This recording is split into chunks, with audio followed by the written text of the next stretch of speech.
બેંકિંગનો અર્થ અને તેના કાર્ય વિશે વાત કરીશું. બેંકની અંદર હાઈટેક બેંક જે છે તેની વિશેષતાઓની વાત કરવાની છે.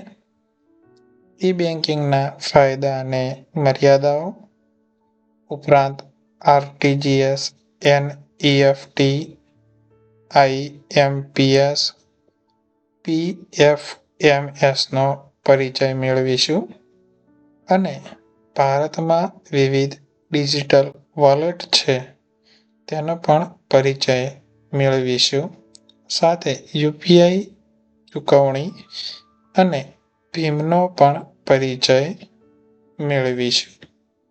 તો વિદ્યાર્થી મિત્રો, આ તો આપણો અભ્યાસક્રમ જેની આપણે વાત કરવાના છીએ આગળના વિડીયોમાં. Thank you.